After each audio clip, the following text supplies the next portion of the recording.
Fall gardening is my absolute favorite. The weather's cooling down, there's not as many bugs around. I don't have to work in 100-degree and 100% humidity, so it's my absolute favorite. And I can grow some of my favorite vegetables, so that's a plus as well.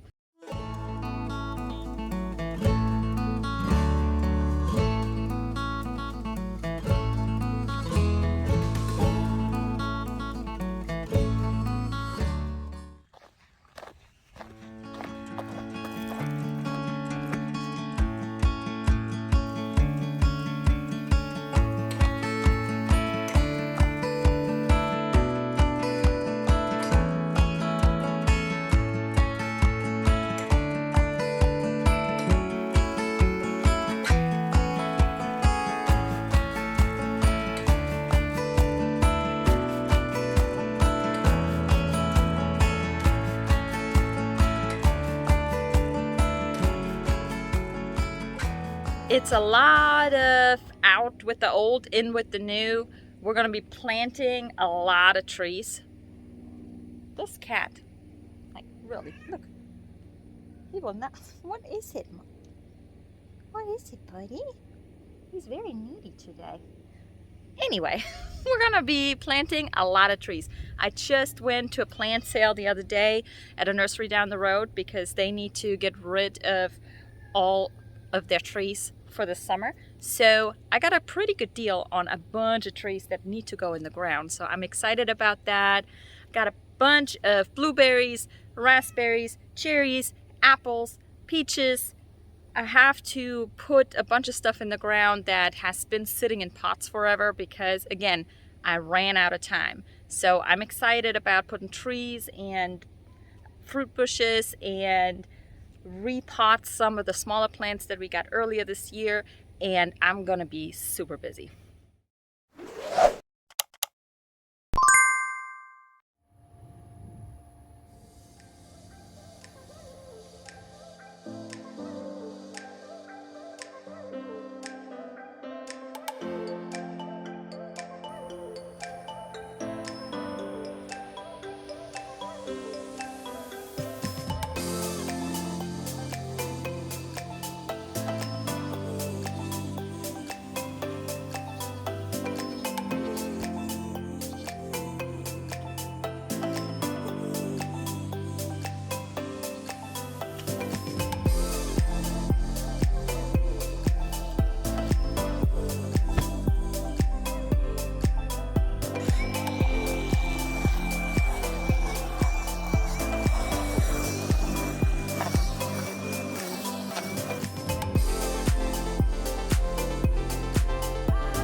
We had a bunch more gardening space this year, so we grew a lot more for the summer, but we're also growing a lot more for the winter garden this year. I tore out the tomatoes a couple of weeks ago. It was just getting too hot and they were not producing anymore. So I had to get them out of the ground because they were just rotting away. So it was no good anymore. Let me know what kind of tomatoes you grow in zone 8B, because that's where I am. I get a lot of sun, a lot of humidity, a lot of heat. So I need something that grows really well here and will hold up, and that I can use for sauces, for salsa, and things like that. So let me know what you're growing and what works for you. I dug up the basil that I had planted alongside the tomatoes when I ripped out the tomatoes, or after I ripped out the tomatoes, and these things are going strong. And they're just gonna get bigger. They are fairly hardy, so they should survive throughout the winter. And then we're just gonna probably leave them in the pots and stick them around where we're gonna plant the tomatoes next year.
Last year for our winter garden, we only tried out, what did we try out? Broccoli and cabbage.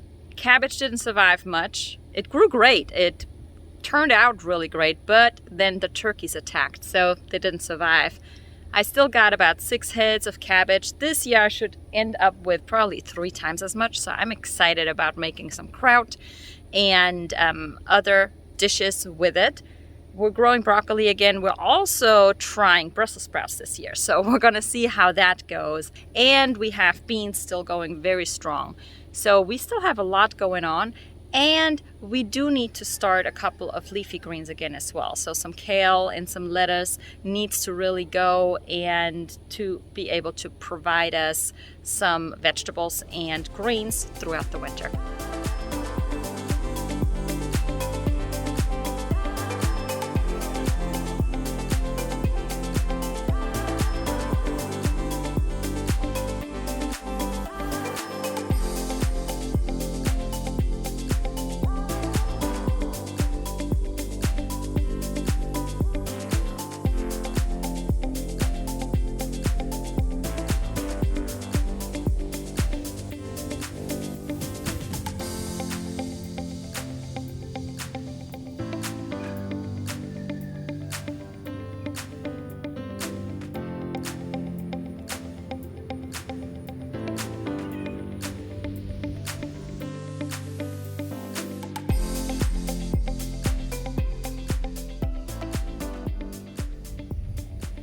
I'm using the fall this year as well to can away a lot of what the garden produced this year. I had not time this summer to do any canning, so all the tomato sauce and pasta sauce and salsa that I wanted to make with the tomatoes that we grew, I'm gonna make now.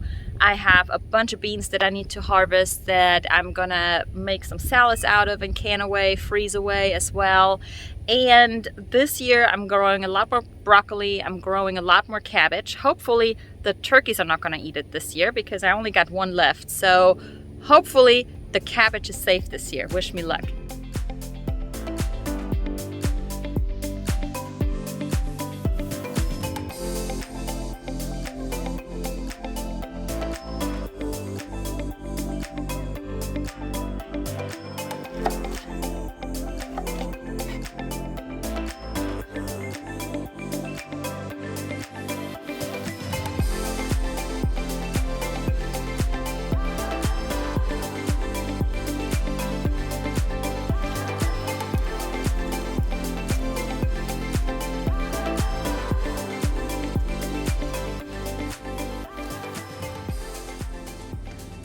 Another thing I dug up was this mint, because really you don't want to have these in the ground because the roots spread underground and it will take over everything. So I decided I'm just gonna put it into pots.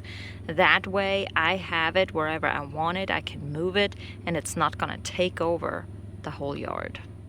Let me know how you gardened it this year. Did it do as well as you expected? Did it do better? Did it not do as well as expected? Did you experiment with everything? Something? I experimented a lot this year, and most of the stuff really turned out really well. I ended up doing a lot of direct seeding versus doing starts, because my starts that I had originally put in the ground didn't make it. The birds ate them.